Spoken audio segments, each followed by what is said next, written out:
Internet, and welcome to the first episode of Tales with Tux and Friends, Kismet. Today we are going to be playing Dungeon World, a fantastical adventure role-playing game with some of our friends here. Most of us are pretty much here from the Mass Squad, which is, if you didn't know, is Adam Coble / Skinny Ghost, his group of nerds and followers that watch him and participate in his community. I put out the call to action a while ago, looking for people who want to participate in a stream game of Dungeon World, and all of these people responded with vigor, and here we are today, getting ready to play the game. So I think first of all, we should tell the world who we are. You guys are, I'll go from like left, I'll go clockwise around my little overlay thing. So Seth, you are in the top left. How about you go first and tell the internet and the world who you are? All right. I'm Seth. I go by Tahoe Biker on most of my thingies. I stream occasionally on that account here on Twitch. I generally do game development, and also will stream just kind of like playing through games and thinking about the design decisions they've made, and kind of how we might go through accomplishing that or something similar. And just, I like playing games. I like thinking about games. I like making games. So that's generally like the content of my stream. Yeah, cool. I love role-playing games too. So. That's role-playing games are fun. Anything cool you're working on right now for your development stuff? I started a project. I've been streaming for about a week now. I started a project when I started streaming called I Want to Be a Streamer. It seemed appropriate. It's something I've been toying around with for a little while. And so it's going to be a game simulationist style, and it's modeled a lot after Papers, Please. But it's about someone who decides one day that they're going to get a webcam and start streaming themselves playing games on Twitch. And it's all going to be about interacting with like Twitch chat and like various forms of like playing a game on one hand while managing all this information that's floating in on this other half of your screen on the other hand. It's been a fun project to work on. That sounds really cool. Yeah, we made like a Twitch chat bot in most of my streams so far. That's been the bulk of the work. And I comb Twitch chats and have like tens of thousands of lines of Twitch chat now stored on my computer for this bot to feed off of. Awesome's one word for it. that actually sounds really cool. I kind of want to watch you stream that sometime and see how it's going. You can do that at Tahoe Biker. The I is a Y because when I was 12 or whatever, when we were making online handles, that was the cool thing to do. Well, yeah, of course. Awesome. Cool. All right. Sarah, you are next on the blocks. All right. Hello, I'm Sarah. I don't really stream or do exciting things on social mediums, so I have no names to share that. Mostly, I just like hang out on Roll20 and find games to join. Been role playing more, like had a little bit here and there, but most of it has been like in the last since January or so. Played a little bit of Dungeon World, but I'm not super familiar with it. But fun system. Yeah, definitely a really cool system. Cool. We are glad to have you. Thank you. Corey, you are down here, so you are next. Who the heck are you? On Twitch, I'm Rempha. I've been twitching and Justin TVing for a long time. Been role-playing for about 2 or 3 years on Roll20. I have experience with a lot of different systems. And Dungeon World is one of my favorite, I have to say, just for its versatility. There's not many games I feel as free to be creative as this, so I'm excited. Cool.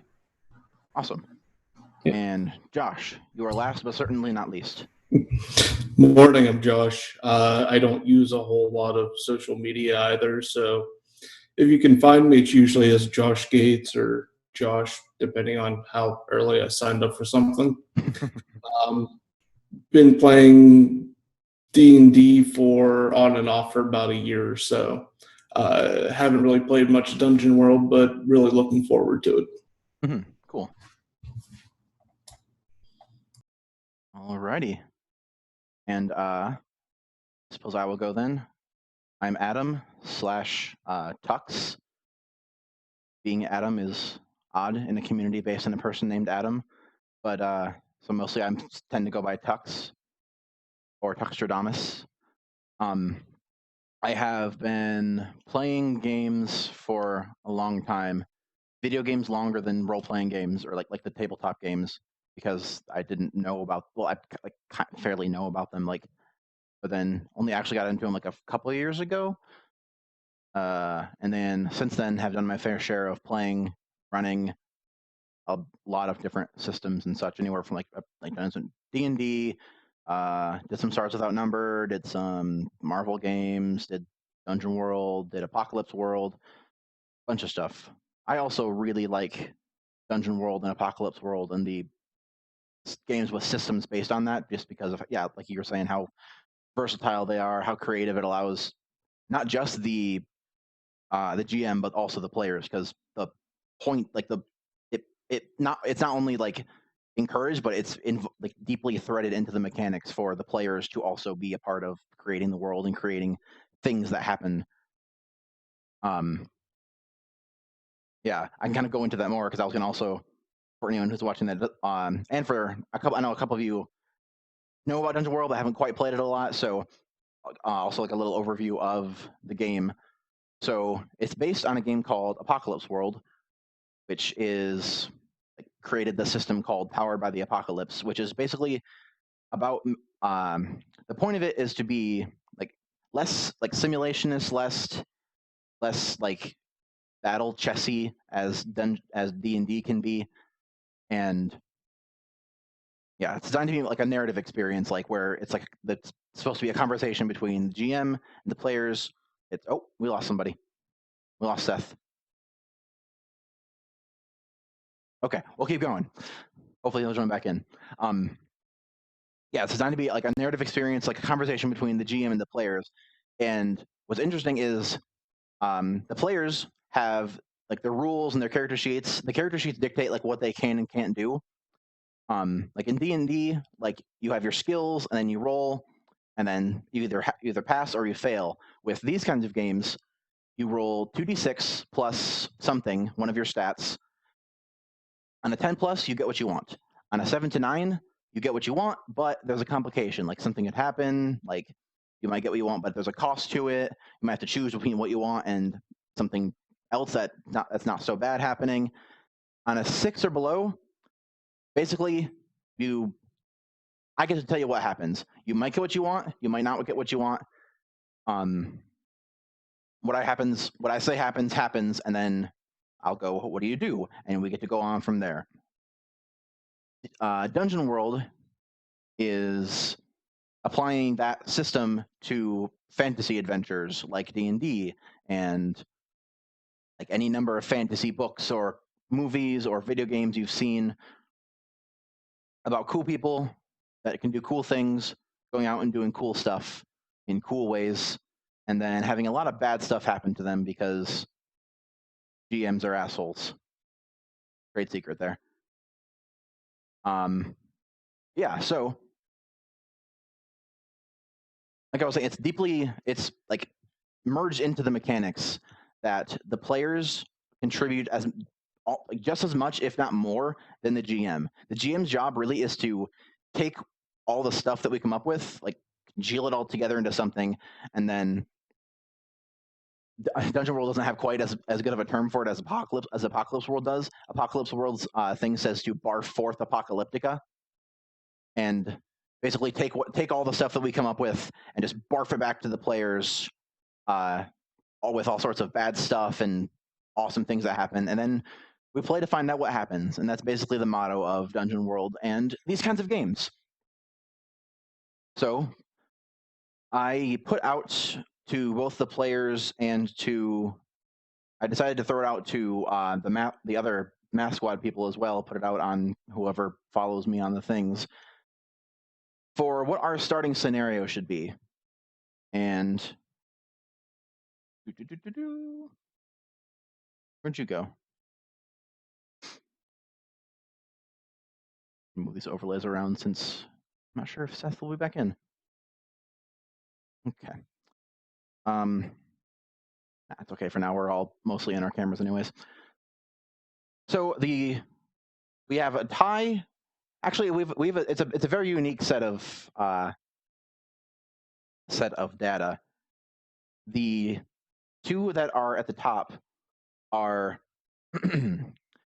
but with both with 5 votes is El Jefe Man in Charjo holds a ball on their daughter's birthday despite being in the midst of a civil war, and lone survivors of a dreadful attack. Those both had 5 votes, and then another 2 had 3, another few had 2, and there was 1 lonely vote at the bottom there. 23 people voted, which was surprising. That's a good number. I thought that was a decent number of people, actually. But yeah, so the 2 that won are some sort of event on the leader's daughter's birthday, despite being in the midst of a civil war, or you guys are the lone survivors of some kind of giant attack or something that happened. And what's cool about these is like they're vague, and even things in them we can change around as we come up with stuff. Basically, it's like a springboard for us to start coming up with stuff. And to move on from that, we should start with our characters.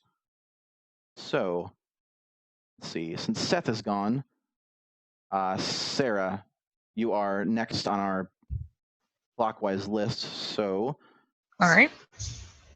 I am going to mess with these overlays. And did you have a decision? Have you decided what class you would like to be? Yeah, I'm going with Ranger. Okay, cool.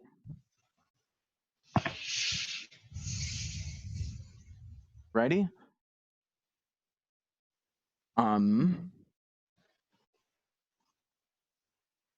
Cool. Yeah, I think we can go into the details of it after we come back around.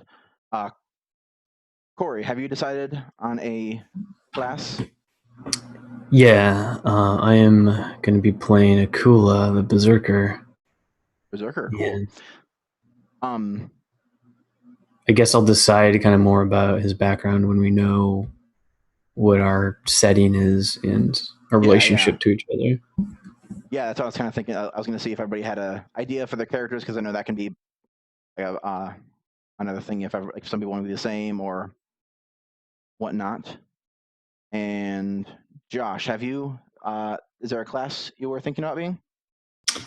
Wizard. Cool. Got a magic user.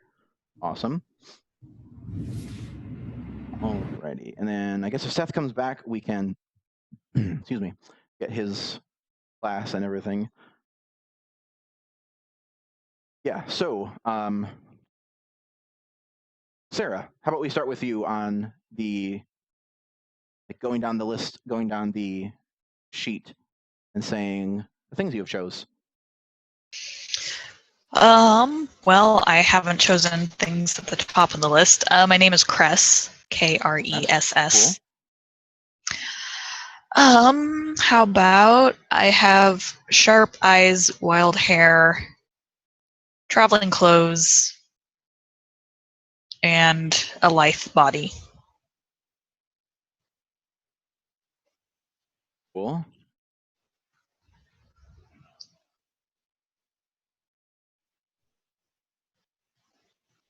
And since we're using Roll20, I can just see your stats and everything in there, so I'm not going to make you go through all of that.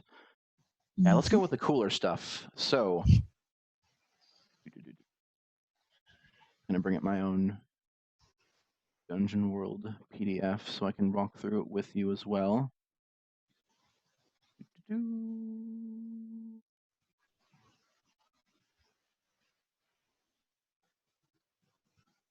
Ginger, there we are.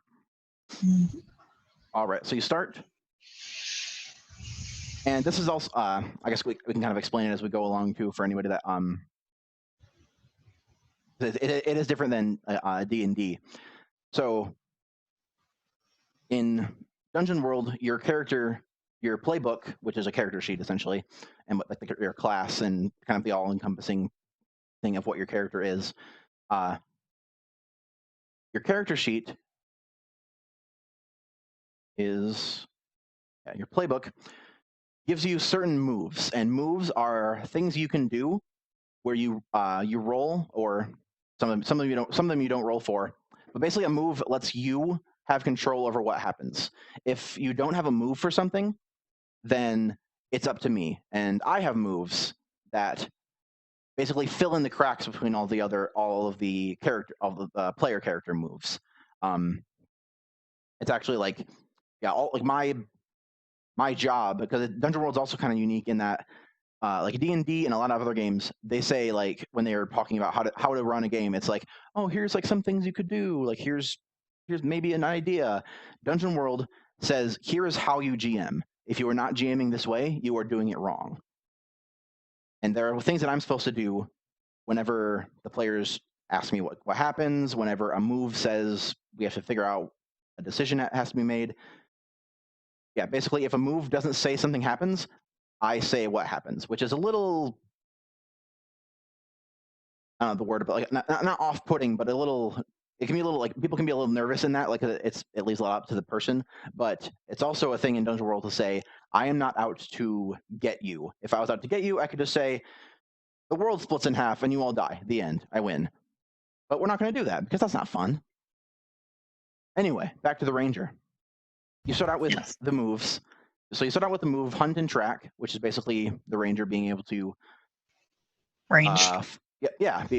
Range. You following clues and such. Called Shot, which lets you be a cool, badass archer. And now we can move on to the thing where we have to actually make some decisions. The Animal Companion. Yes. Have you made any decisions on that? I am currently doing so. Okay. I can tell you what I have. I'm almost done. But so I have an eagle female named Maria. That is spelled Merja. But the J is pronounced as a Y. Gotcha. Mm-hmm. I just Kinda have to like spell it. that Icelandic pronunciation or whatever. Yeah. Cool. Did you choose your companion stats? Yeah. Ferocity 2, Cunning 1, Armor 1, Instinct 1. Cool. Yeah, and so the Ranger, basically, their companion helps them out whenever they try to do things. Whenever they make a move and their companion helps them, they get to add a certain statistic from their companion to the roll. And what's cool about Dungeon World is one of the core things within it is when the narrative says a move should be made, like when the prerequisites for a move happen, the move happens. So narratively, it has to make sense for the companion to be able to help with a certain role, or any other move. Like once you do something and like it makes sense for it, it will factor into the move, and then the move will figure out what happens and help us figure out what happens. Have you chosen an alignment? I was debating.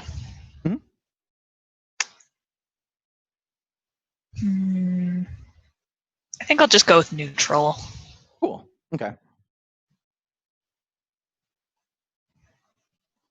We have Seth in twice. This is odd. Seth has cloned himself.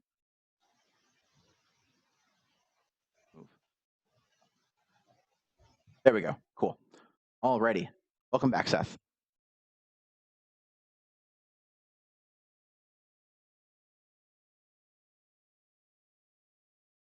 And of course, it moved everyone around. Curse you, Zoom. Sorry about that, everyone. That's cool. So either my computer crashed, which seems unlikely, or this little girl stepped directly on my computer's power button, which also seems Happens. unlikely, but she has now lost computer tower privileges. Cats seem to be both the best friend and the worst enemy of streamers and It's just, internet people. oh, you're not paying attention to me and talking to your internet friends? I'm just going to turn your computer off. Yep. Yeah, I've seen many a streamer have their cat kind of ruin stuff, or not ruin it, but like cause enough trouble that there is some kind of issue. Yeah, cats. And now I have fur all over me. Cool. Yep, we were just getting on to the details of our characters. We can come. I was talking with Sarah about the choices she's gotten so far for her ranger, and so we can come back to you when we get back around.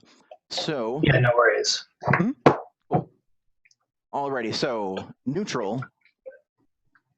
So to explain more about the game, in Dungeon World, your alignment. Not to be mean about D&D, but in Dungeon World, your alignment actually means something.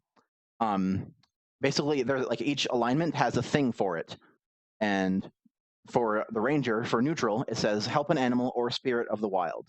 And basically, when you do this, if you do this once during a session, at the end of the game, when we decide like all of our stuff, there's like an end of session thing that is supposed to happen at the end of every game. If you do that once during the session, you get XP for it, which is cool. And it's not like if you don't do that, you lose XP, or if you do something bad, you're not neutral anymore, or anything like that.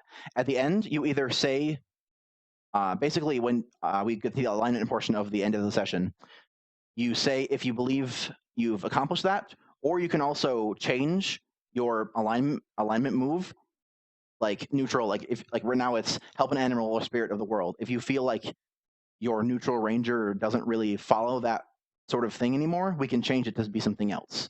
Or you can abandon that alignment and go to something else. Like if a bunch of really, really terrible stuff happens and you think you're evil now just because you've seen some shit, then you might turn evil or chaotic. That all can happen. So, and I think I know your stance in this, but for alignments that aren't covered on the character sheet, then that feels like something that's for the most part that we would go into as the game develops. But for starting, probably just what's there.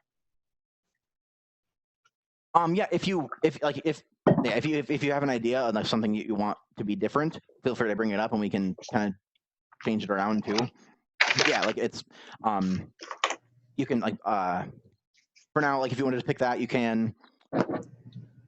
Yeah, it's there to give you like an idea of something that could be like for your class and for that alignment. But yeah, it's generally if you want to change it, feel free to do so.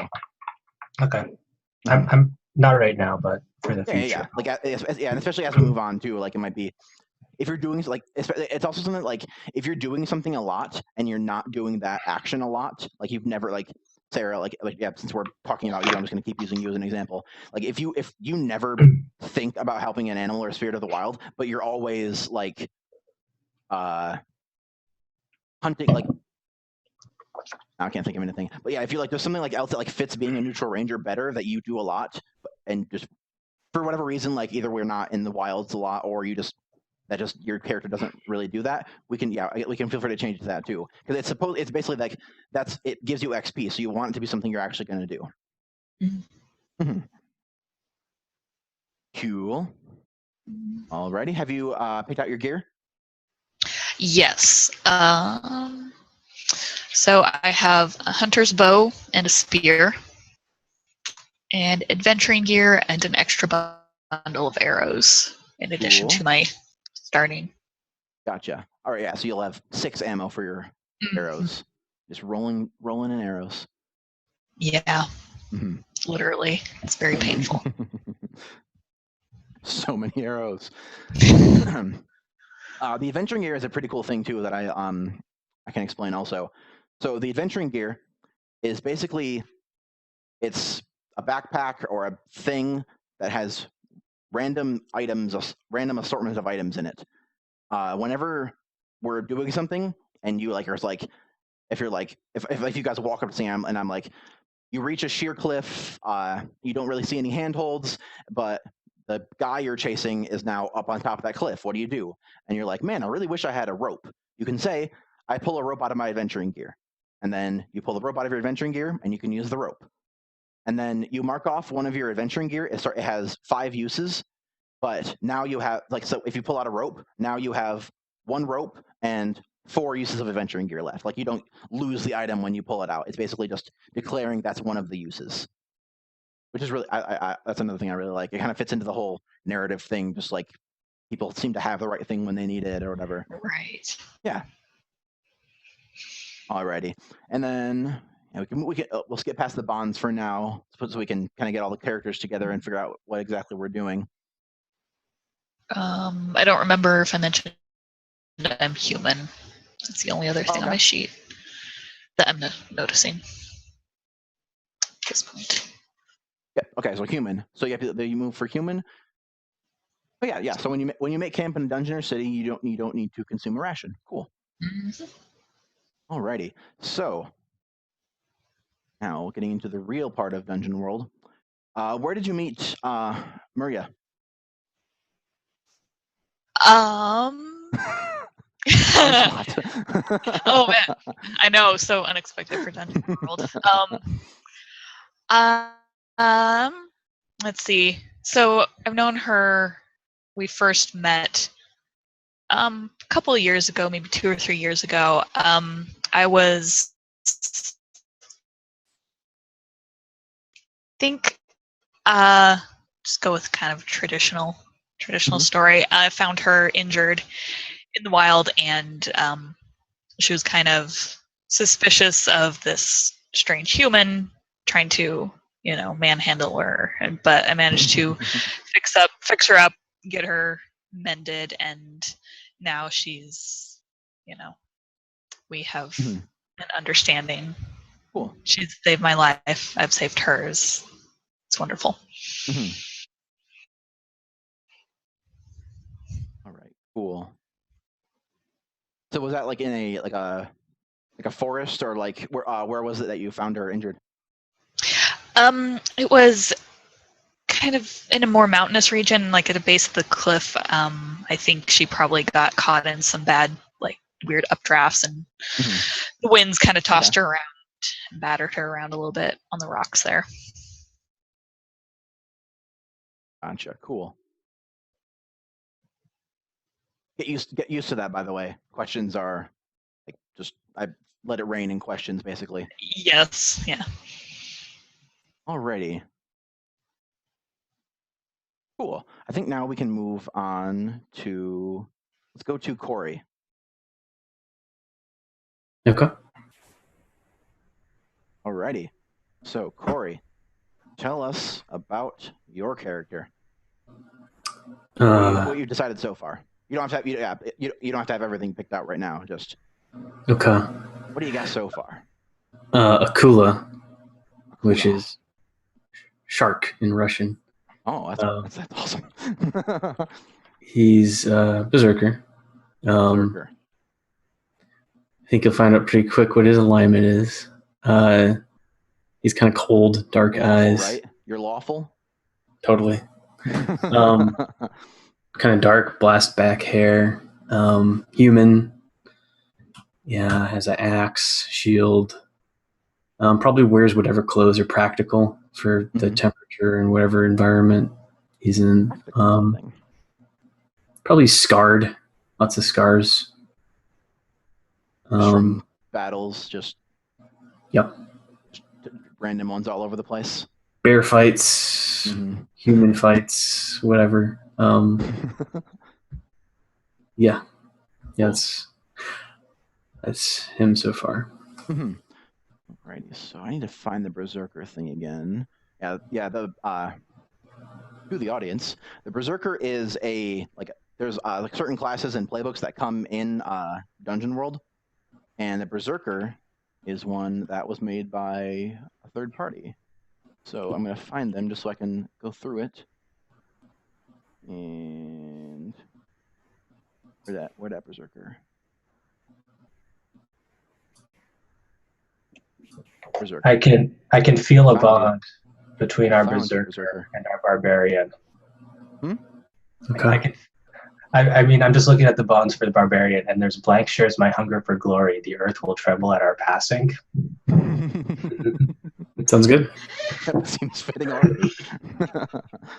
Cool.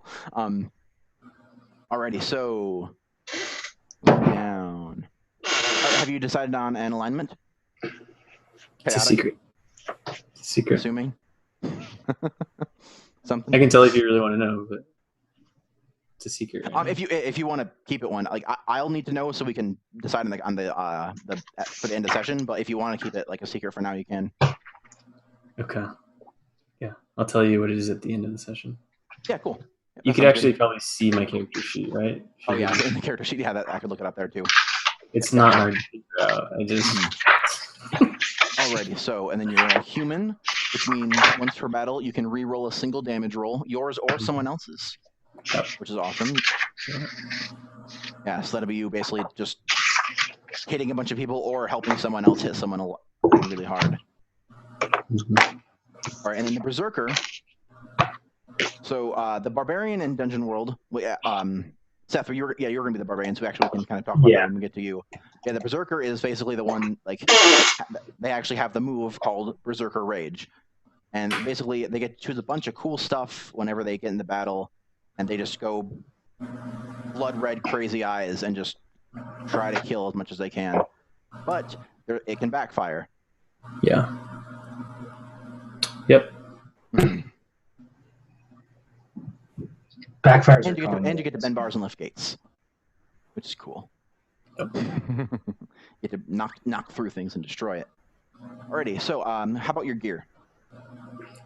Yeah, just a mighty axe, wooden shield, adventuring gear, dungeon rations, and a silver armband worth 12 coins. Where did you get this armband? Let's say Akula was once kind of an honored servant of some jarl in the north, obviously, and he was just too like inhuman and got kicked out of the village.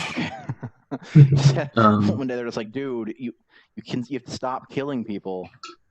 And he Well- said no and just left.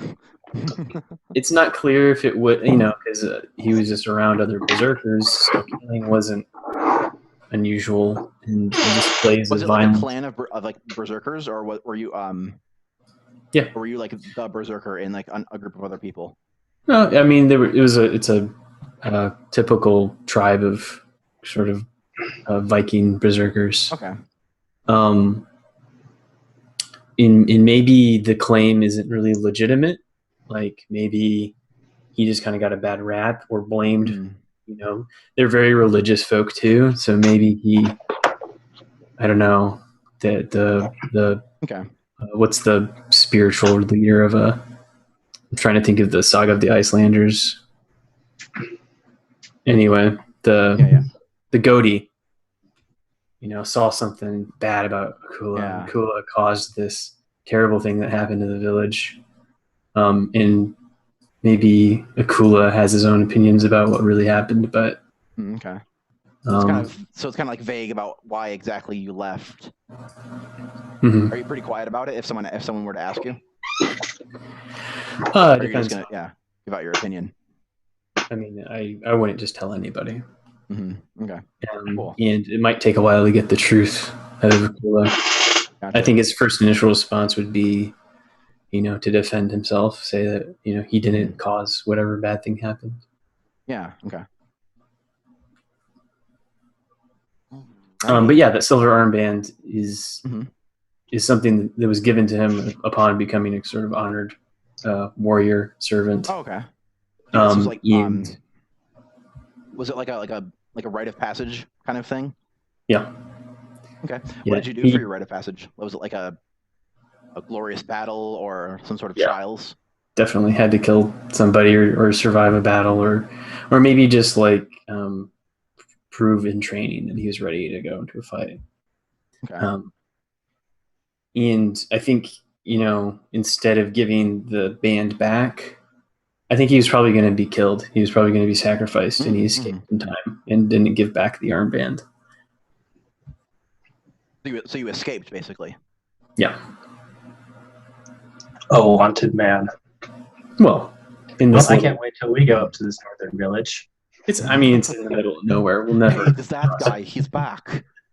Let's kill him and sacrifice him to the gods. I can't do a Nordic accent. Alrighty. Josh, how about you? Mr. Wizard. Yes, gonna go with the name of Giles. Giles? Not that I ever Buffy or anything like that. Why even bring it up? I mean, Yeah, it's No one would have thought it if you hadn't brought it up. so completely. Yeah, so let's see. Gonna go with human. Cool. Probably a neutral alignment. Crazy eyes, wild hair, worn robes, and a pudgy body. Just all around a strange looking character. A little bit of a weirdo. Pretty much, and an alcoholic. Oh, an alcoholic. Cool.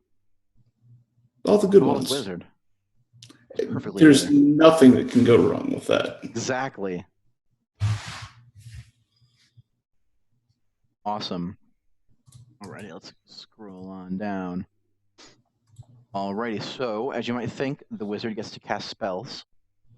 And they get a spell book and a bunch of cool spells to choose from. Mm-hmm. So right now you have 3 first-level spells and your cantrips. What spells have you chosen for right now? Let me go back down here. So I was going to go for magic missiles, detect magic, and contact spirits. Okay, cool. Yep. And then you get your cantrips, which are kind of the same thing as everywhere else. They're like basically stuff that you've practiced so much that it's not like a big deal for you to cast them, really. Yeah. Mm-hmm. Prestidigitation. Yeah, prestidigitation. That's the best cantrip because it can do it's just flourish. It's like I'm just gonna use my magic to flourish because I can. Yeah, that's actually why I went with Wizard was that specific cantrip. I was like, I love that cantrip so much, and in D&D too. Yeah, whenever I play a magic user, I always get either prestidigitation or the equivalent of it for whatever class I'm playing, just to do things. Because it can be random effects that can be helpful, or you just mess with people, which is awesome.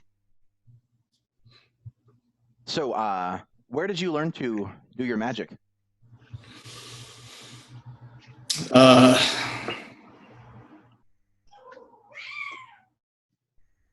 Not magic school.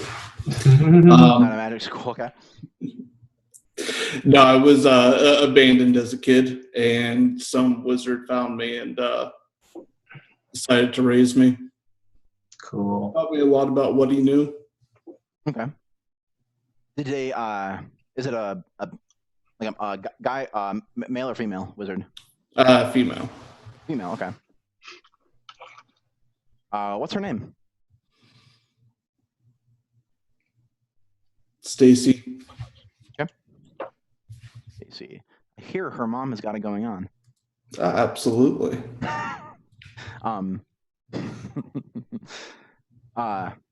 So did she ever explain why she took you in and taught you what she knew?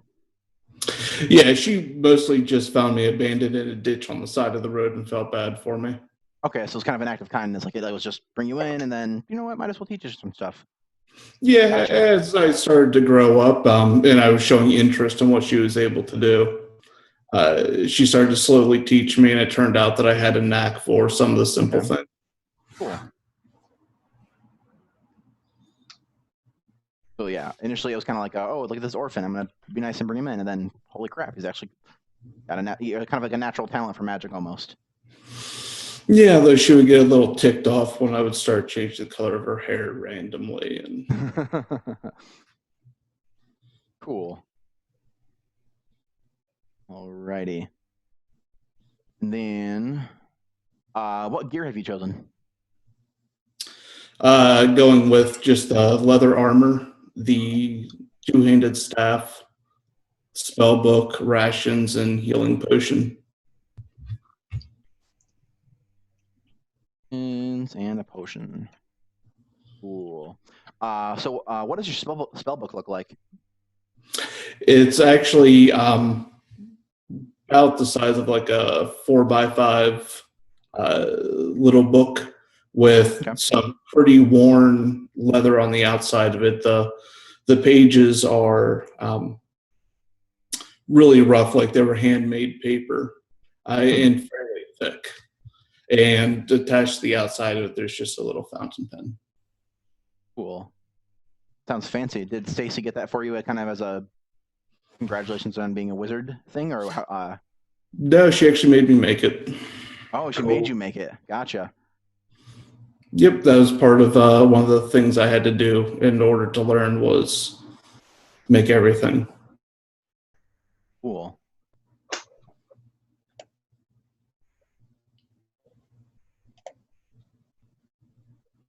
Gotcha. Awesome. Alrighty. So I think now we can move back on up to Seth. Tell us about your character. Okay. He's a barbarian, which is a class that's not in the book, but was published, I don't know, around what time. His name, exactly when it came out. Yeah. It's kind of considered a base class now, because like when you download the stuff, you get it with it, but yeah, it's still it. Mm-hmm. Yeah. His name is Shar Kosi, the Goliath. It's two names, the Shar Kosi bits, 2 Ks for Kosi. 2 Ks, of course. Yeah, 2 Ks. It was originally an N in the name, and I'm like, no, 2 Ks. He's got haunted eyes, mighty thews, strange tattoos, and silks. So he's got like nice kind of like velvety sort of like fancy sort of adornments over his armor. Okay. Think kind of like Thorish. Okay, cool. Yeah, cool. So the kind of to lead into the thing about the barbarian is that the barbarian is like they're an outsider. They're from somewhere else, whether that's another place, another like wherever they're from. Like they're like kind of last, like almost the last of their, maybe not like the only of their kind, kind of in wherever we are. So, indeed. Have you tell us a bit about where you came from? Yeah. So the barbarian are they're a whole race of people, and they're kind of I want to say like extraplanar, right? They're from a different world than the one that this adventure is currently, where we are right now at the start of this adventure. His actual race, I think I'm just going with like actually a Goliath from like D&D type stuff. Yeah. So he's 7 feet or so tall. And hard skin. Probably like 320 pounds or something. Yeah, big and tough and heavy.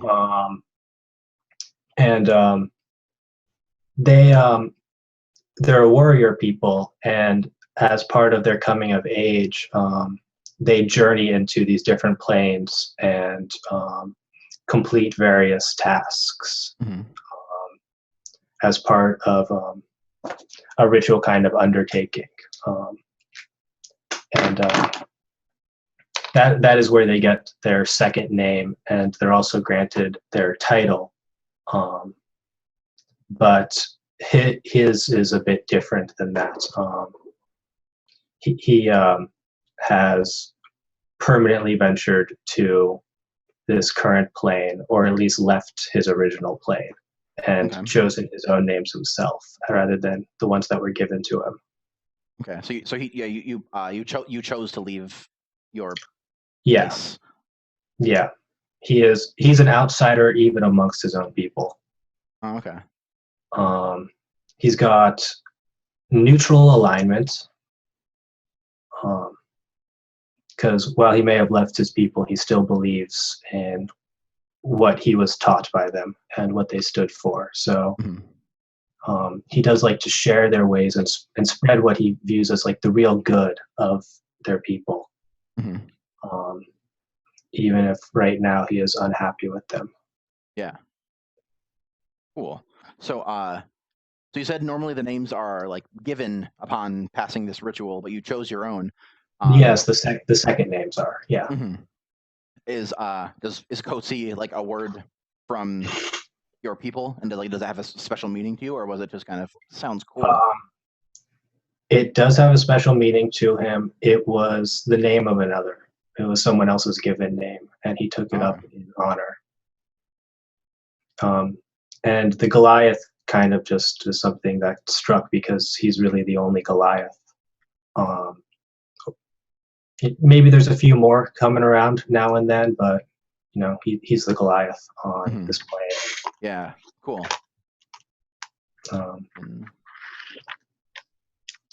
Of his people, cool. So yeah, and I mean, I guess you see the outsider move here too. So feel free to ask me questions about all that sort of stuff whenever. Yes. I do like marking XP. But I also like answering questions and coming up with answers. It's like I have a whole bunch of stuff thought out, but I'm sure like your brain works differently. So the questions you ask might be something that I've never considered. Yeah, so. And that's kind of like one of the cool things about like this game is like just one like in like normal like other campaigns where it's just the DM or GM or whatever coming up with everything, and then the players kind of interacting with that. Like since we're all interacting and coming up with everything together, like one of you might say something that spurs something else that someone else that I never thought of or that someone else never thought of, and then we come up with this cool world together. Yeah. And then also that means you guys actually care about it, because usually. Yeah, helping to make something help. You know, there's ownership over it. Yeah. Plus usually whenever like the DM like whenever the DM like comes up with everything themselves, they have to like, no, this is why it's important. Like, but with this, like, if I'm like, hey, so you were born in this town, tell me about it, and then you start talking about it, and you come up with all these people and these stuff, and then you're like, this town's kind of actually important to me. Yeah. Yeah. Alrighty, so you said you are neutral, so you will get XP for teaching someone the ways of your people, which is cool. As we show you the ways of my people. I took full plate and packing steel, so I'll get clumsy tag when I wear armor. My appetites, conquest and mortal pleasures. Awesome. So as long as I am pursuing one of those, I will roll 1d6 plus 1d8 instead of 2d6. If the d6 is the higher of the two, you can introduce, or it will introduce, a complication or danger that comes about due to my heedless pursuits. Indeed. That was what right there made me want to play this class. More ways that the GM can fuck with me. Awesome. Heck yeah. Yeah, that's like the barbarians, like definitely like the stereotypical kind of like berserker-esque, like they're big and they hit stuff, but like their main jive with like their like the character wise is that they're from somewhere else, they're an outsider, and yeah, they pursue some kind of like something spurs them on rather than, but they have like something that like they're like constantly. You might be trying looking to for and, two like, snakes master. facing each other like this. No? And so he is No one's seen that movie? Okay. What's that from?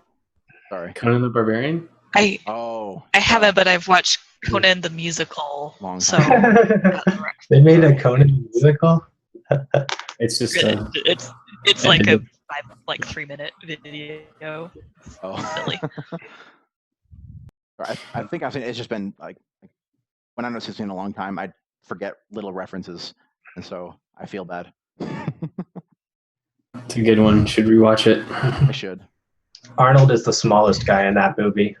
I actually really should, especially since we're doing this Kinda now. I can get ideas from it. Yeah. Steal them and reskin them, and then throw them back at you guys. I do that all the time. Mm-hmm. This is I don't know. I kind of just wanted to play Thor. The book is Oh, nice. yeah. That was cool. Yeah, I recommend it. Well, it's just a collection of short stories. I don't okay. think there's a Conan novel, but yeah. Gotcha. Cool. Okay. So the rest of my moves, because like we were saying, that was really the big one. Mm-hmm. They're kind of, when I wield a weapon, it gains the forceful and messy tags. So that means, and I'll kind of jump ahead to Gear for a little bit. He's got a big two-handed sword. It's probably like Eddard Stark's sword or something like that, like a sword that a normal person wouldn't use. Mm-hmm. But he's 7 feet tall and 300 pounds. Right. The sword's probably like from your place. It's probably it's just a regular sword. Yeah, But here it's like yeah, exactly. Yeah. It's a two-handed sword. Mhm. It technically does have the tag close though, so we'll keep that in mind. But so when I wield a weapon, it gains the forceful and messy tags. So in a lot of ways, he's like Sauron wielding his hammer when he swings the sword. He is just cleaving through people. Mm-hmm. Big giant swings, blood and guts. And that's his fighting everywhere. style. He is very, very brute force. And you can put your shield in front of this sword, and I'm just not going to care. Right. You're just going to go through it. Yeah. Doesn't matter. That better be a good shield. Mm-hmm. And so he also has the upper hand. He takes +1 ongoing to last breath rolls. Mm-hmm. And on a 7 through 9, I actually get to make death the offer and not the other way around. Which is cool. But you can deny. I'm looking forward to that. I can't wait for the first time I die and I get to make death an offer. I can't wait to die. It's going to be awesome. Yeah, I mean, either I have this cool offer to death or I get to make a new character, which is always fun. Yeah, that's actually really cool in this game. Like, yeah, when you die, you there's a special move for when you die, and then if you succeed, you can still live and keep going on, and then either like basically dying, there's a consequence no matter what. But like on a 10+, it's kind of just like death's just like, ooh, you rotten kid. On a 7 to 9, it's like you actually have to death makes you an offer. And then the barbarian changes it around, and the barbarian actually makes the offer. And death is like, well, yes, no, maybe so. Which, yeah, and it can be whatever. It'll make sense in the fiction once we actually get to it, basically. Yeah, and I think there's like already some things that are like he's waiting for this chance in a way to talk to those people. His last move is "What are you waiting for?" and basically he can cry out a challenge, and if he hits, enemies treat me as the most obvious threat to be dealt with, and all like charge to me, and I get to deal 2 damage to the people who do that. On a 7 through 9, only the weakest or most foolhardy will fall prey to my taunting. Yeah. So he's very much like charges up and like jumps on a table and says, "Come and get it." Right. Yeah.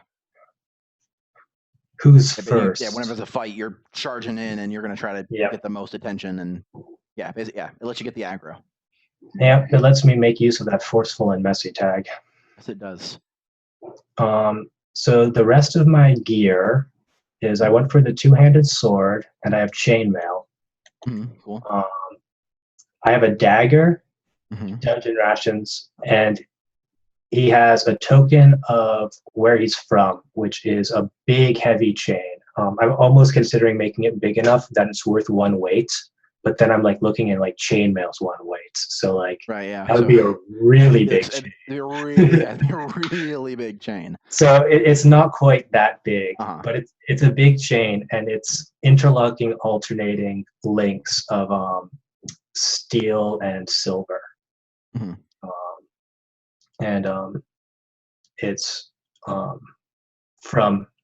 It's it's like a tradition of his people to kind of make these chains, and I'm sure we'll get to look more into them in play. Yeah. Cool.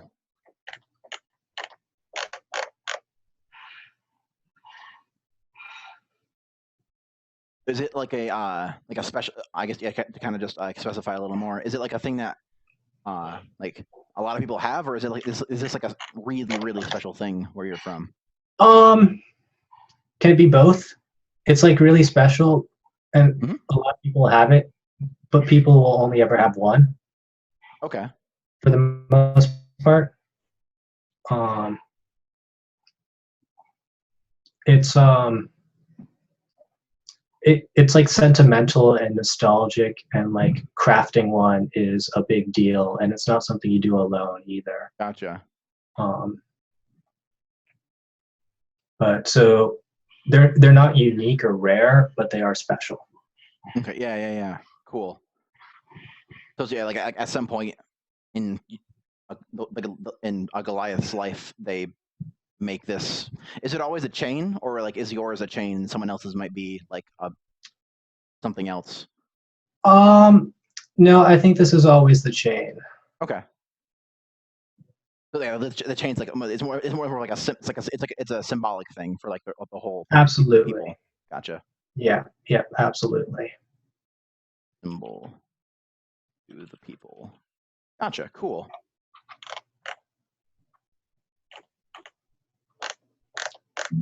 Hey. Yeah, I think we have our characters pretty down enough that we can kind of keep going on and keep building up from there. So, back the straw poll again. So, yeah, once again, the two of them that won are El Jefe Man in Charjo holds a ball on their daughter's birthday, despite being in the midst of a civil war, and Lone Survivors of a Dreadful Attack. They both got 5 votes, so we can go into one direction, we can combine them, we can potentially throw them both out as we're talking and coming up with something. Basically, yeah, like I said before, it's kind of like a springboard for us to start going off on stuff. The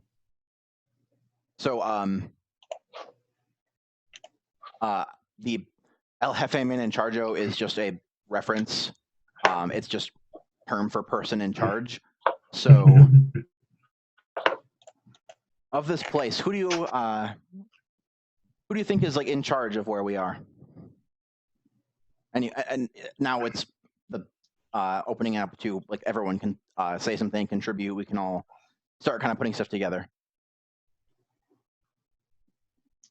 I'm leaning towards like rich folk, and maybe there's like a king or queen type deal too, but I think it's mostly like feudalist, and like a handful of people own land, and in doing so they own most of the wealth and are then in charge because they own the land, and you can't hunt on it or grow on it without paying them to do so. Okay. So it's kind of like a feudal-ish society. That's my first instinct. Mm-hmm. Yeah, and also I guess also kind of as a thing to everyone, like something we didn't really decide on like the details before. What we mostly what we decide on is what we don't want to do, and what we all kind of came together on is that this isn't going to be like the 4 players are the chosen ones of the prophecy, and they're going to go stop Big Demon number 2 from summoning Big Demon number 1 and save the planet and the world. It's going to be kind of, and like stuff like that can happen. Like I'm not saying we can't go fight demons or whatever, but it's going to be more like focusing on like the characters, focusing on like stuff around them, and then eventually maybe building up to something, or going like in differing directions. But yeah, it's because I chose Kismet kind of as like as an ironic title because Kismet means fate, and it's not going to be like you're the chosen warriors of fate or anything like that. It's just going to be going along, and then crap's going to happen, and we're going to figure it out from there. So I kind of like the like feudal-esque society. Yeah, we had talked some briefly on Skype about like being like kind of Witcher type, like a Witcher type band or something like that. Yeah. I remember there being some reception to that, and I'm not sure how people still feel about that. Mm-hmm. Yeah, like kind of like an amalgamation of a lot of different kind of jobs ish, like hunters, travelers, monster hunters, like mercenaries, all kind of like something rolled into one like kind of job that people get a hold of for when they need stuff done. Is that still like kind of hold true for you guys? Are you still like thinking that would be a cool thing to do? Well, if we could just rewind a little bit, if we could just choose if we're doing one of the scenarios or meshing them and then kind of work from there. Like if we're survivors of an attack, what was the attack? How did we survive? Where are we? Where do we need to go from here? Yeah. Since they tied, I was kind of just starting, and then but if we want to definitely like hammer down on one, we can.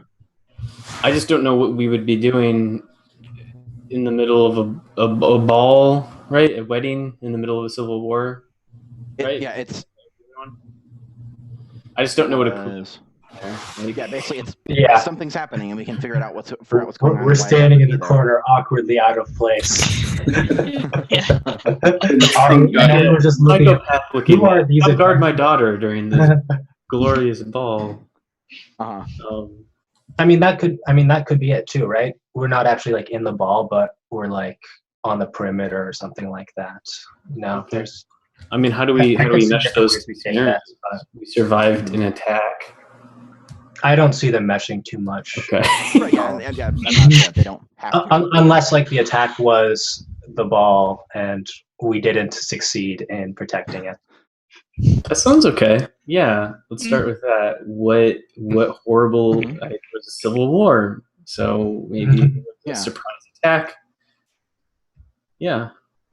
What so there's two nations fighting. What are they? Yeah.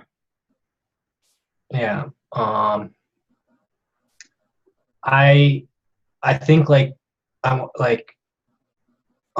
know there's only one wizard as like the class, but if you guys are cool with this, I kind of like if there is a civil war being fought, I'd like it to have like mage and like warlock and like all kinds of like weird stuff going on with like magic users in the military. So like so we've got demonic summoners, we've got just like arcane, like, kind of fairly common in this. So it sounds like but we already kind of said that the upper class is really wealthy and owns all the land, so maybe it's a mageocracy for both sides. One's typical arcane things, and the other's kind of more demonic.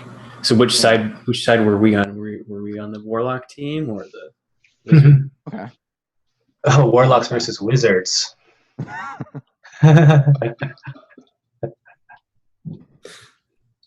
Sarah, what do you think?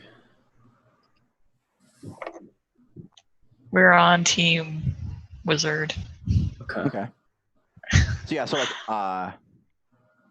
like the two are like kind of like so it's a mageocracy on kind of both sides. One side is more like I guess if we go with like the typical warlock thing, it's more like demonic-y dark magic base, and then the wizard side is maybe more like book magic base. Like they learn about stuff and bend reality by like figuring things out, and then the warlocks are like, no, just give me power, I don't care.